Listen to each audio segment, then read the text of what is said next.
नमस्कार दोस्तों, मैं विष्णु कुमार आप सभी का अपने YouTube चैनल के इस वीडियो पर हार्दिक स्वागत करता हूं। दोस्तों, इस वीडियो में मैं आप लोगों को हिंदुस्तान न्यूज़पेपर से आए हुए एक महत्वपूर्ण सूचना के बारे में बताने वाला हूं। दोस्तों, यह सूचना खासकर आप लोगों के लिए ही है जो भी बिहार के अभ्यर्थी बीपीएससी की तैयारी कर रहे हैं, जो भी बिहार के अभ्यर्थी बीपीएससी की तैयारी के लिए ऑनलाइन आवेदन किए हुए थे, जिनका एग्जाम 13 दिसंबर को 2024 में होने वाला है, वे अभ्यर्थी इस वीडियो को ध्यान से देखेंगे, क्योंकि इस वीडियो में मैं जो सूचना आप लोगों को बताने वाला हूं, जो जानकारी मैं आप लोगों को देने वाला हूं, यह जानकारी आप लोगों को जानना बहुत ही आवश्यक है। मैं जानता हूं कि आप लोग अपने एग्जाम को लेकर बहुत ही ज़्यादा चिंतित हैं, आप लोग अपने एग्जाम को लेकर बहुत ही ज़्यादा परेशान हैं। बहुत सारे ऐसे भी अभ्यर्थी हैं जो कि बिना खाए पिए ही अपने घर को छोड़कर रोड पर खड़े हो गए हैं। रोड पर आकर, सड़क पर आकर सरकार से बस एक चीज की मांग कर रहे हैं कि उनके एग्जाम में नॉर्मलाइजेशन की जो प्रक्रिया है उसे हटाया जाए, उनके एग्जाम में नॉर्मलाइजेशन बिल्कुल भी ना हो, इस नियम को हटा दिया जाए। बीपीएससी के आयोग के द्वारा जो नॉर्मलाइजेशन की जो प्रक्रिया है वो प्रक्रिया बिल्कुल भी उनके एग्जाम में ना रखा जाए। यही मांग है बीपीएससी के छात्रों का। बिहार के कुल जितने सारे छात्र छात्राएं बीपीएससी वाले हैं, उन सभी छात्र छात्राओं का बस यही एक मांग है। और जो बिहार के जाने माने, यानी कि पूरे इंडिया के जो जाने माने टीचर हैं, जिन्हें हम लोग भगवान के रूप में मानते हैं, भगवान के रूप में जानते हैं, जिनका नाम है खान सर, उनका भी बस यही मानना है कि बिल्कुल भी बीपीएससी के एग्जाम में नॉर्मलाइजेशन की प्रक्रिया ना लागू हो, और इस लागू वाले होने वाली जो प्रक्रिया है उसे जो बीपीएससी के आयोग है, जो बिहार सरकार है, उसे हटा दे, ताकि बच्चों का भविष्य बिल्कुल भी ना बिगड़े। बच्चे क्या कर सके कि समान रूप से एग्जाम दे सके, एक शिफ्ट में ही बच्चों का सारा एग्जाम हो जाए, बिल्कुल भी अलग अलग शिफ्ट ना हो। जो भी इस वीडियो को अलग अलग लोग देख रहे हैं जिनको पता नहीं है कि नॉर्मलाइजेशन क्या होता है, तो मैं आप सभी को बता दूं कि नॉर्मलाइजेशन एक ऐसी प्रक्रिया होता है जिसमें एग्जाम एक से अधिक शिफ्ट में लिया जाता है, यानी कि 2 शिफ्टों में लिया जाता है या फिर एक से अधिक दिनों में लिया जाता है। देखिए, जब 2 शिफ्ट में एग्जाम होगा ना, कैसे आप लोगों का मैट्रिक का एग्जाम हुआ करता है, ठीक है, आप लोगों का मैट्रिक एग्जाम होता है ना, प्रथम शिफ्ट में आप लोगों का एग्जाम होता है और फिर सेकंड शिफ्ट में भी आप लोगों का एग्जाम होता है। प्रथम शिफ्ट का पेपर अलग होता है और सेकंड शिफ्ट का पेपर अलग होता है। दोनों शिफ्टों का पेपर बिल्कुल भी सेम नहीं होता। ठीक उसी प्रकार से जो नॉर्मलाइजेशन होता है उसमें भी वही प्रक्रिया होता है। 2 शिफ्टों में एग्जाम होता है, प्रत्येक शिफ्ट में जो क्वेश्चन पेपर होते हैं वो अलग अलग होते हैं। हो सकता है कि प्रथम शिफ्ट का जो क्वेश्चन पेपर हो वो काफी टफ आ जाए, काफी हार्ड आ जाए, और हो सकता हो कि सेकंड शिफ्ट का जो क्वेश्चन पेपर हो वो काफी इजी आ जाए। जब पेपर इजी आ जाएगा तो जो अभ्यर्थी होंगे वो क्या करेंगे कि उस एग्जाम को निकाल लेंगे, उस एग्जाम को क्वालिफाई कर लेंगे। लेकिन जो बच्चे दिन रात मेहनत करके तैयारी किए हैं, जो बच्चे दिन रात अपना मेहनत करके तैयारी किए हुए हैं, दिन रात अपना खून पसीना बहाकर बीपीएससी की तैयारी को किए हुए हैं, अगर उनका पेपर अगर बहुत ज़्यादा टफ आ जाता है, अगर उनका रिजल्ट नहीं निकल पाता है, तो फिर वे पीछे हो जाते हैं। यही है नॉर्मलाइजेशन। नॉर्मलाइजेशन में क्या होता है कि रिजल्ट गड़बड़ा जाता है, और जिनके ज़्यादा मार्क्स आते हैं, जिनके एवरेज ज़्यादा बनते हैं, जिनके मार्क्स ज़्यादा आते हैं, और मार्क्स के आधार पर जिनके अंक एवरेज के अनुसार ज़्यादा बनते हैं, उन एवरेज के आधार पर ही रिजल्ट निकाला जाता है, और रिजल्ट के आधार पर ही जो छात्र होते हैं बीपीएससी वाले, उनका चयन किया जाता है। ऐसे में जो पढ़ने वाले छात्र होते हैं, जो तैयारी करने वाले छात्र होते हैं, जो गरीब घर के छात्र होते हैं, वे पीछे चल जाते हैं, उनका समय बर्बाद हो जाता है, उनका 1 साल खत्म हो जाता है। ऐसा कोई जरूरी नहीं है कि जो बीपीएससी वाले छात्र हैं वे केवल 1 साल से ही तैयारी कर रहे हैं, बहुत साल से भी, यानी कि 2-3 साल से भी वे तैयारी कर रहे होते हैं, लेकिन जब उनका रिजल्ट नहीं निकल पाता तो वैसे में उनका मनोबल टूट जाता है। लेकिन जब नॉर्मलाइजेशन की प्रक्रिया नहीं होगी, बस एक शिफ्ट में ही एग्जाम लिया जाएगा, तो सभी बच्चों को बस ये पता रहेगा कि सबका एक शिफ्ट में ही एग्जाम लिया गया है, सबका पेपर एक ही था, यानी उनके बीच बिल्कुल भी असमानता का स्वरूप उत्पन्न नहीं होगा। सभी के बीच बस एक ही रहेगा, बस समानता का स्वरूप है। सबका पेपर एक ही रहेगा, सबका समय भी एक ही रहेगा, और सभी देने वाले जो बच्चे होंगे वो भी बस एक ही मतलब इस सेंटर पर जाकर अपना एग्जाम देंगे, चाहे वो बच्चे, चाहे वो अभ्यर्थी अमीर घर से हो या फिर गरीब घर से हो। इसी चीज को लेकर जो खान सर सर हैं और खान सर से संबंधित कुल जितने सारे बिहार के जाने माने टीचर हैं वो क्या कर रहे हैं कि बीपीएससी आयोग से इस चीज की मांग कर रहे हैं और इस चीज के मांग को लेकर ही बहुत सारे जो अभ्यर्थी हैं उन्होंने उन सभी टीचर का साथ दिया जो टीचर बीपीएससी में नॉर्मलाइजेशन की प्रक्रिया को हटाना चाहते हैं। तो मैं यहाँ पे सभी को बता दूं कि जो नॉर्मलाइजेशन की जो प्रक्रिया है उसे बीपीएससी के आयोग के द्वारा हटा दिया गया है। लेकिन पूरी बात आप लोग ध्यान से समझिएगा, ऐसा नहीं है कि आप लोग तुरंत अपने चेहरे पर स्माइल ला दीजिएगा, ऐसा बिल्कुल भी नहीं है, ठीक है। सबसे पहले आप लोग पूरा बात आप लोग ध्यान से समझिएगा, क्योंकि आप लोगों के दोस्तों आंदोलन में, आप लोगों के प्रोटेस्ट में बहुत ज़्यादा दोस्तों नुकसान हुआ है। आप लोगों ने नॉर्मलाइजेशन की प्रक्रिया बोला नहीं क्या होता मतलब जो नॉर्मलाइजेशन की जो प्रक्रिया है उसके लिए आपने जो भी आंदोलन किया है उसमें बहुत ही ज़्यादा नुकसान हुआ है। बहुत सारे जो छात्र हैं, अभ्यर्थी जो है, बहुत सारे जो पढ़ने वाले थे जिन्होंने मांग को लेकर जो आंदोलन में खड़े हुए थे उनको बहुत ही ज़्यादा नुकसान हुआ है। बहुत सारे अभ्यर्थियों का पैर टूट गया है, बहुत सारे अभ्यर्थियों का हाथ टूट गया है, बहुत सारे जो बच्चियां हैं उनका भी हाथ पैर टूट गया है, जिनका जो दोस्तों बहुत ही मतलब रिकवर होने में उनको समय लग सकता है, ठीक है। हो सकता है कि वो एग्ज़ाम भी ना दे पाए, क्योंकि 13 दिसंबर बिल्कुल भी दूर नहीं है। आज 7 तारीख हो गया है, तो 13 दिसंबर कौन सा बड़ा दूर है, वो एग्ज़ाम नहीं दे पाएंगे, उनका जो एग्ज़ाम है वो छूट जाएगा। तो देखिए मैं आप लोगों को बता दूं कि जो नॉर्मलाइजेशन की जो ये प्रक्रिया है वो प्रक्रिया शुरू से ही नहीं थी। मेरे बातों को ध्यान से समझिएगा आप लोग, जो नॉर्मलाइजेशन की जो प्रक्रिया है वो शुरू से ही नहीं थी। आप लोग जिसके लिए मांग कर रहे हैं यह मांग दोस्तों पहले ही से जो बीपीएससी के आयोग है उन्होंने कर दिया था। आप लोगों को प्रोटेस्ट करने से पहले, आप लोगों को आंदोलन करने से पहले, आपको दोस्तों इस पर आवाज़ उठाने से पहले ही जो आयोग है, जो बीपीएससी के आयोग है, जो बिहार सरकार है, उन्होंने क्या किया था कि आप लोगों के हित में रहकर आप लोगों के लिए जो नॉर्मलाइजेशन की प्रक्रिया है उसे हटा दिया था। यानी कि वो रखा ही नहीं था, तो हटाएगा कहां से भाई, वो रखा ही नहीं था। मैंने अपने पिछले वीडियो के माध्यम से जब आप लोगों को ये बताया था कि आप लोगों का जो प्री एडमिट कार्ड है वो जारी कर दिया गया है बीपीएससी के आयोग के द्वारा, तो आप लोग उसमें दोस्तों देखे होंगे कि आप लोगों का जो टाइम टेबल था वो बस एक था, शिफ्ट भी एक था। आप लोग यहाँ पर देखिए, आप लोग यहाँ पर देख सकते हैं, यहाँ पर दोस्तों आप लोग देख सकते हैं, मैंने जब इस वीडियो को बनाया था उस वीडियो में मैंने आप लोगों को जब इस सूचना के बारे में बताया था तो मैंने आप लोगों को बताया था कि आप लोगों का एग्ज़ाम होने वाला है 13 दिसंबर को, और उस एग्ज़ाम का जो समय रहेगा वो रहेगा 12 बजे से 2 बजे अपराह्न तक, और ये एग्ज़ाम केवल और केवल एक शिफ्ट में ही लिया जाएगा, ना कि 2 शिफ्ट में लिया जाएगा, ना कि भिन्न भिन्न शिफ्ट में लिया जाएगा, ना कि एक से ज़्यादा दिनों में लिया जाएगा। बस एक दिन ही एग्ज़ाम लिया जाएगा, वो लिया जाएगा 13 दिसंबर को, ना कि 14 दिसंबर को और ना ही 12 दिसंबर को। 13 दिसंबर को ही बस आप लोगों का एग्जाम होगा। कब? तो 12 बजे से 2 बजे तक। तो आप ही बताइए इसमें 2 शिफ्ट कहाँ पर है दोस्तों? आपके प्री एडमिट कार्ड डाउनलोड होने से पहले ही जब प्री एडमिट कार्ड बीपीएससी के ऑफिशियल वेबसाइट पर जब अपलोड कर दिया गया था आप लोगों का, तो दोस्तों उसी समय जो बीपीएससी के आयोग है उन्होंने अपने सूचना के माध्यम से आप लोगों को बता दिया था कि आप लोगों का जो एग्जाम होगा वो एग्जाम केवल और केवल एक शिफ्ट में ही होगा। यानी कि कहने का मतलब ये हुआ कि आप लोगों के एग्जाम में बिल्कुल भी नॉर्मलाइजेशन की प्रक्रिया लागू नहीं होगी। आप लोग नॉर्मल एग्जाम दीजिएगा, ठीक है, एक शिफ्ट में ही एग्जाम दीजिएगा, एक शिफ्ट में ही सारे बीपीएससी वाले छात्रों का एग्जाम खत्म बस 13 दिसंबर को। लेकिन फिर भी आप लोग क्या बोलते हैं, प्रोटेस्ट को लेकर, आंदोलन को लेकर, आप लोग अपने नॉर्मलाइजेशन को लेकर आप लोग आंदोलन करने आ गए, आप लोग सड़क पर उतर गए। बिल्कुल भी इस चीज़ पर आप लोग ध्यान नहीं दिए कि क्या वास्तव में जो बीपीएससी के आयोग है उन्होंने क्या वास्तव में नॉर्मलाइजेशन लागू किया है या फिर नहीं किया है। पूरी बात आपने बिल्कुल भी सुना ही नहीं। पूरा बात आप लोग सुन लेते हैं, आपके जो बड़े बड़े टीचर है, जो बड़े बड़े सर है, पूरा बात पहले सुन लेते तब जाकर वे आंदोलन की मांग करते हैं। यहाँ पर आप लोग खुद देख सकते हैं। अगर देखिए आप लोग हमें गाली देने से पहले आप लोग हमें गाली दीजिए। आप लोग बोल रहे हैं कि तू कहाँ था, कि ये क्या बोल रहा है, क्या नहीं बोल रहा है, तुझको क्या पता है क्या नहीं है। आप लोग हमें गाली दे सकते हैं, ठीक है, जो बोलना होगा भाई आप हमको बोलना। हम बिल्कुल भी पीछे नहीं भाग रहे हैं और बिल्कुल भी मैं अपने इस वीडियो का जो कमेंट सेक्शन है उसे बिल्कुल भी मैं ऑफ नहीं करूंगा। जिसको जो बोलना है वो बोलेगा, मैं सुनने के लिए तैयार हूँ। लेकिन सबसे पहले आप लोग इसको देखो, आप लोग इसको देखिए, ठीक है, आप लोग मेरे बड़े भाई के जैसे हैं, ठीक है, आप लोग इसको देखिए।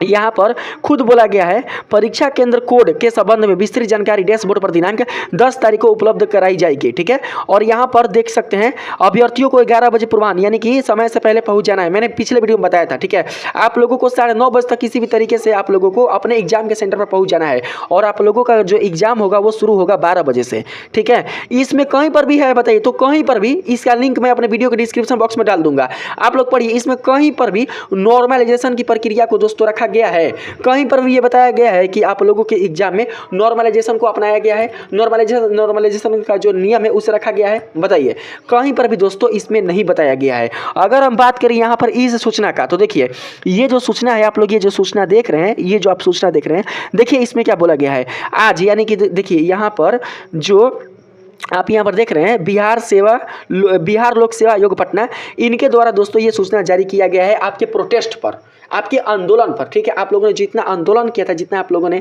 दोस्तों आप लोगों ने आवाज़ उठाया था बीपीएससी के आयोग के द्वारा, बीपीएससी के आयोग के लिए द्वारा नहीं, तो यहाँ पर आप देख सकते हैं जो आयोग है उन्होंने क्या किया है कि यहाँ पर एक नोटिस जारी किया है आप लोगों के लिए, यानी कि आज ही की डेट में ये नोटिस जारी किया हुआ है। बोला गया है दिनांक 13 तारीख 12 महीने 2024 को आयोजित की जाने वाली एकीकृत 17वीं संयुक्त प्रतियोगिता परीक्षा में नॉर्मलाइजेशन प्रक्रिया अपनाए जाने संबंधित भ्रामक खबरें, भ्रामक यानी कहने का मतलब कि ये खबरें सोशल मीडिया के माध्यम से फैलाई गई हैं। किसी को भी नॉर्मलाइजेशन के बारे में ये पता नहीं है कि आपके एग्जाम में नॉर्मलाइजेशन होगा कि नहीं होगा, बस भ्रामक खबरें के आधार पर उन्होंने मान लिया कि आप लोगों के बीपीएससी के एग्जाम में नॉर्मलाइजेशन की प्रक्रिया को रखा जाएगा। बस भ्रामक खबरें हैं, ये एक झूठी खबरें हैं, बिल्कुल भी ये सत्य खबर नहीं है। आप लोग यहाँ पर पढ़िए, खुद देख सकते हैं भ्रामक खबरें विभिन्न सोशल मीडिया प्लेटफॉर्म पर चलाई जा रही हैं। आयोग स्वयं हतप्रभ है, यानी कि जो आयोग है वो स्वयं हैरान है कि मैंने जब बीपीएससी के छात्रों के लिए उनके एग्जाम में नॉर्मलाइजेशन रखा ही नहीं है, इस नियम को लागू किया ही नहीं है, तो फिर इस नियम को लागू कर दिया किसने, इस नियम को खड़ा कर दिया किसने, जिसके लिए जो बिहार के छात्र बीपीएससी वाले कुल जितने सारे अभ्यर्थी हैं वो इसको हटाने के लिए बोल रहे हैं। जब हम रखते तो वो हटाने के लिए बोलते तो बात सही था, लेकिन जब हम इसको रखे ही नहीं है, जब हमने गलती किया ही नहीं है, तो हम किस गलती के लिए हम बच्चों से माफ़ी मांगे, किस गलती के लिए हम सामने बच्चों के आए।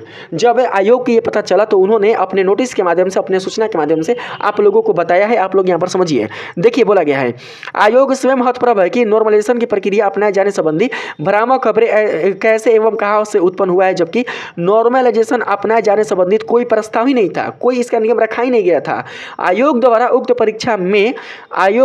परीक्षा में नॉर्मलाइजेशन प्रक्रिया अपनाए जाने संबंधी काल्पनिक अफवाह फैलाने का प्रयास कतिपय कोचिंग संचालकों, जो कोचिंग संचालन चलाने वाले हैं, ऐसा बिल्कुल मत सोचिएगा कि मैं यहाँ पर बड़े बड़े टीचर को मैं यहाँ पर ले रहा हूँ। बड़े बड़े टीचर क्या कर रहे हैं कि अफवाह फैलाए हैं या भ्रम फैलाए हैं, मैं उनको बिल्कुल भी नहीं बोल रहा हूँ। जिन्होंने भी अफवाह फैलाया है मैं उनकी बात कर रहा हूँ। ठीक है, जिन अफवाहों से आपके मन में, आपके माइंड में ये सवाल आया है कि नहीं नॉर्मलाइजेशन को हटाया जाना चाहिए, कुछ बच्चों के भी मन में ये सवाल जरूर आया होगा कि क्या नॉर्मलाइजेशन वास्तव में रखा गया है या फिर नहीं रखा गया है। अगर बच्चों के मन में ये सवाल आया होता तो ये बच्चे जरूर इस चीज़ को समझते, इस चीज़ के बारे में जानते, लेकिन नहीं, आप लोग डायरेक्ट आंदोलन में उतर गए। बस एक भाग रहे, हम भी पीछे पीछे भागते चले आए। ऐसा बिल्कुल भी नहीं है। पहले आप यहाँ पर खुद पढ़कर देख सकते हैं। कथित छात्र नेताओं द्वारा अभ्यर्थियों को जानबूझकर दिग्भ्रमित करने के उद्देश्य से किया गया है। देखिए आप लोग अब उतने भी छोटा नहीं है। देखिए आप लोग कल का एसडीओ बनिएगा, कल का आप लोग डीएम बनिएगा, कल का आप लोग आईपीएस बनिएगा, कल का आप लोग दोस्तों मानकर चलते हैं आईपीएस बनिएगा, कुछ ना कुछ आप लोग जरूर बनिएगा। ठीक है, लेकिन इससे पहले आप लोगों को सबसे पहले समझना चाहिए कि कोई चीज़ करने से पहले आप लोगों को समझना चाहिए कि क्या वास्तव में वो चीज़ है, क्या वास्तव में उस चीज़ के लिए चीज़ की मांग कर रहे हैं, क्या वास्तव में वो चीज़ लागू किया गया है आयोग के द्वारा। अगर नहीं किया गया तो हम क्यों मांग कर रहे हैं, तो नहीं होगा। यहाँ पर देख सकते हैं खुद, यहाँ पर बिल्कुल भी नॉर्मलाइजेशन की प्रक्रिया को इसमें रखा गया नहीं है। बोला गया है इस संबंध में स्पष्ट करना है कि एकीकृत 17वीं संयुक्त प्रतियोगिता परीक्षा हेतु प्रकाशित विज्ञापन के किसी कंडिका में इस परीक्षा हेतु नॉर्मलाइजेशन अपनाने का उल्लेख नहीं किया गया। किसी भी कंडिका में, जितना भी कंडिका आयोग ने जारी किया है, किसी भी कंडिका में नॉर्मलाइजेशन की जो प्रक्रिया है उसे अपनाने का उल्लेख नहीं किया गया है, और ना ही उसके बाद आयोग स्तर से उक्त परीक्षा नॉर्मलाइजेशन प्रक्रिया से कराने की सूचना प्रकाशित की गई है। अभ्यर्थियों को सूचित किया जाता है कि उक्त परीक्षा का आयोजन पूर्व निर्धारित तिथि यानी कि जिस समय परीक्षा आप लोगों का होने वाला है उसी समय आप लोगों का परीक्षा होगा, यानी कि उसी तिथि को आप लोगों का परीक्षा होगा। किस दिन? तो 13 तारीख को, ठीक है, 13 दिसंबर को आप लोगों का एग्जाम होगा और ये एग्जाम ओनली फॉर 1 शिफ्ट में होगा। कब? तो 12 बजे से 2 बजे तक आप लोगों के एग्जाम का समय रहेगा, जिसमें कोई भी नॉर्मलाइजेशन की प्रक्रिया नहीं रहेगी। आप लोग यहाँ पर देख सकते हैं वीडियो को। यहाँ पर दोस्तों मैंने यहाँ पर जो है जो पेपर है उसको मैंने जूम कर आपके सामने रखा है ताकि आप लोग इसको बढ़िया से पढ़ सके। इसका लिंक भी मैं अपने इस वीडियो को डिस्क्रिप्शन बॉक्स में दे दूंगा, आप लोग पढ़ लीजिएगा अच्छे से। मैंने यहाँ पर दोस्तों मैंने अपने चैनल पर डाला भी है, आप लोग पढ़कर दोस्तों देख सकते हैं, बिल्कुल भी ऐसा नहीं है दोस्तों। इसमें बोला गया है आयोग द्वारा उक्त परीक्षा के लिए विज्ञापन का प्रकाशन दिनांक 23 तारीख 9वां महीना 2024 को किया गया था, जिसमें ऑनलाइन आवेदन प्रारंभ करने की तिथि 28 तारीख 9वां महीना 2024 से 18 तारीख 10वां महीना 2024 तक निर्धारित की गई थी। कहने का मतलब ये हुआ दोस्तों कि 28 सितंबर से लेकर 18 अक्टूबर तक आप लोगों के लिए ऑनलाइन आवेदन करने का दोस्तों समय दिया गया था, ताकि आप लोग बीपीएससी के लिए ऑनलाइन आवेदन कर सकें। जो भी टीचर, जो भी बड़े बड़े शिक्षक ये बोल रहे हैं कि बच्चों का सर्वर डाउन कर दिया गया था, बच्चों का सर्वर बंद कर दिया गया था, उनका ऑनलाइन आवेदन बिल्कुल भी आयोग के द्वारा नहीं लिया गया था, तो यहाँ पर देख सकते हैं आप लोगों के लिए जो समय रखा गया था वो रखा गया था 28 तारीख 9वां महीना से 18 तारीख 10वां महीना तक। इसके साथ ही इसके बाद भी इस आवेदन की जो तिथि है उसको बढ़ाकर रखा गया था कहाँ तक? तो 4 तारीख तक, यानी कि दोस्तों 11वां जो महीना आप देख रहे हैं, नवंबर का जो महीना आप देख रहे हैं, नवंबर के 4 तारीख तक इसको दोस्तों बढ़ा दिया गया था। 18 तारीख से बढ़ाकर इसको 4 तारीख तक कर दिया गया था। अब बताइए क्या जो अभ्यर्थी होंगे बीपीएससी वाले वो क्या ऑनलाइन आवेदन नहीं किए होंगे? आप ही बताइए। 4 तारीख तक उन्होंने ऑनलाइन आवेदन अवश्य किया होगा, ऐसा नहीं है कि वो नहीं किया होगा। तो ये कहना गलत है कि जो बीपीएससी के आयोग है उन्होंने सर्वर डाउन कर दिया या फिर उनका जो सर्वर है वो सस्ता वाला है, ये कहना बिल्कुल भी गलत है। ऐसा बिल्कुल भी हम नहीं कर सकते, क्योंकि उन्होंने जो तिथि है वो 4 तारीख तक यानी कि 4 दोस्तों नवंबर तक उन्होंने इस तिथि को रखा है, ताकि आप लोग क्या कर सके कि ऑनलाइन आवेदन कर सकें। अब देखिए यहाँ पर आगे है, आयोग हमेशा से अभ्यर्थियों के हितों को देखते हुए कदाचित तरीकों से परीक्षाओं का आयोजन करता आया है, जिसके लिए कई आवश्यक सुधारात्मक कदम भी उठाए गए हैं, जिसमें मल्टी टेस्ट पेपर तैयार करना भी उसी का एक अहम हिस्सा है, जिसमें से परीक्षा का आयोजन किसी एक सेट से कराया जाएगा। एक सेट ही रहेगा, एक से अधिक सेट बिल्कुल भी नहीं रहेगा। अतः अभ्यर्थी उक्त परीक्षा के लिए तैयारी करें और शांतिपूर्ण रूप से, यानी कि बिल्कुल भी वो शोरगुल नहीं करेंगे, बिल्कुल भी वो उपद्रव नहीं मचाएंगे, ठीक है, बिल्कुल भी समाज में बिल्कुल भी सड़क पर उपद्रव नहीं मचाएंगे, बिल्कुल भी सोशल मीडिया पर उपद्रव नहीं मचाएंगे। वो शांतिपूर्ण से क्या करेंगे कि अपनी परीक्षा की तैयारी करेंगे, क्योंकि उनकी परीक्षा 13 दिसंबर को ही ली जाएगी और उसी समय पर ही ली जाएगी। और यही खबर आज आप देख सकते हैं, यही खबर आज हिंदुस्तान में जारी किया गया है। बोला गया है 17वीं प्रारंभिक परीक्षा में नहीं होगा नॉर्मलाइजेशन। यहाँ पर देख सकते हैं ये जो दोस्तों आया हुआ है, ये जो पेपर में जो खबर आया हुआ है वो दोस्तों आज ही आया हुआ है। इसमें कहा गया है बीपीएससी की 17वीं प्रारंभिक परीक्षा में नॉर्मलाइजेशन के आधार पर रिजल्ट जारी नहीं होगी। बीपीएससी के अध्यक्ष जो कि रवि मनु भाई परमार है, ठीक है, बीपीएससी के जो अध्यक्ष है रवि मनु भाई परमार, उन्होंने बताया है कि आयोग की ओर से नॉर्मलाइजेशन के आधार पर रिजल्ट जारी किए जाने से संबंधित कोई विज्ञप्ति आधिकारिक तौर पर जारी नहीं की गई है। पूर्व की तरह प्रश्न पत्र का मल्टी सेट तैयार किया गया है, जिसमें किसी एक सेट से परीक्षा होगी, ना कि अलग अलग सेट से परीक्षा होगी। इसमें कोई बदलाव नहीं किया गया है। अभ्यर्थियों में किसी तरह का भ्रम फैलाया गया है। पहले से ही नॉर्मलाइजेशन नहीं था, ठीक है, पहले से ही नॉर्मलाइजेशन का जो प्रक्रिया है उसे लागू किया गया नहीं था, यह केवल एक भ्रम फैलाया गया था। तो दोस्तों आप यहाँ पर देख सकते हैं अध्यक्ष ने बताया कि 13 दिसंबर को एक पाली में 12 बजे से 2 बजे तक परीक्षा होगी। अभी तक 3 लाख अभ्यर्थी एडमिट कार्ड डाउनलोड कर चुके हैं। 3 लाख जो अभ्यर्थी हैं उन्होंने एडमिट कार्ड, प्री जो एडमिट कार्ड है उसे डाउनलोड कर चुके हैं। इसलिए जो एग्जाम होगा वो 13 दिसंबर को ही होगा। एग्जाम का डेट बिल्कुल भी आगे नहीं बढ़ाया जाएगा। तो दोस्तों मैंने इस वीडियो में आप लोगों को सारा जानकारी दे दिया है। अब आप लोगों को हमें जो बोलना है आप लोग बोल सकते हैं। मेरे पास जो भी दोस्तों सही जानकारी था मैंने वो आप लोगों के सामने रखा है। बस मैं आप लोगों से हाथ जोड़कर यही अनुरोध कर रहा हूं कि आप लोगों के एग्जाम के लिए बहुत ही कम टाइम बचा है, आप लोगों की तैयारी के लिए बहुत ही कम समय बचा है। आप लोग बिल्कुल भी आंदोलन ना करें, आप लोग बिल्कुल भी प्रोटेस्ट ना करें, आप लोग शांतिपूर्वक अपने घर पर बैठकर अच्छे से तैयारी करें। अच्छे से आप लोग अपने पेपर का जो भी दोस्तों आप लोगों के एग्जाम से संबंधित जो भी पेपर हैं, जो भी क्वेश्चन है, उसे अच्छी तरीके से आप लोग तैयारी कर लें, क्योंकि आपके पास अब बिल्कुल भी समय नहीं बचा है। ठीक है, अगर जिन बच्चों को ये लग रहा है कि अगर हम एग्जाम देने जाएं और हमारे एग्जाम में अगर नॉर्मलाइजेशन की प्रक्रिया अगर लागू हो जाएगी तब क्या करेंगे, तो आप लोगों को बिल्कुल भी घबराना नहीं है। जैसे ही आपके एग्जाम में नॉर्मलाइजेशन की प्रक्रिया लागू होगी तो आप लोग एग्जाम देना, लेकिन एग्जाम से बाहर आते ही आप लोग आंदोलन छेड़ देना। ठीक है, आप लोग प्रोटेस्ट कर देना। जो प्रोटेस्ट आप लोग आज कर रहे हैं उस प्रोटेस्ट को आप लोग उस दिन कीजिएगा जब बीपीएससी के आयोग के द्वारा आप लोगों के एग्जाम में नॉर्मलाइजेशन की प्रक्रिया को लागू किया जाएगा। ठीक है, आप लोग चाहे तो क्या नहीं कर सकते हैं, आप लोग चाहे तो अपना जो रिजल्ट है, बीपीएससी का जो रिजल्ट है उसे रद्द भी करवा सकते हैं। अगर बीपीएससी का रिजल्ट निकलेगा भी तो आप लोग उसे रद्द करवा सकते हैं, ये आप लोगों के हाथ में है। तो आप उस समय आंदोलन कीजिएगा जब बीपीएससी का आयोग बिल्कुल भी नॉर्मलाइजेशन की प्रक्रिया को दोस्तों वहां पर लागू अगर करेंगे तो। ठीक है, तो दोस्तों इस वीडियो मैंने आपको सारा जानकारी दे दिया है। चलिए मिलते हैं नेक्स्ट वीडियो में। यदि आप लोग वीडियो को अभी तक लाइक नहीं किए हैं तो वीडियो को एक लाइक जरूर से कीजिएगा। चैनल पर नए हो तो चैनल को सब्सक्राइब करना बिल्कुल भी ना भूलें। मिलते हैं अगले वीडियो में, तब तक के लिए धन्यवाद।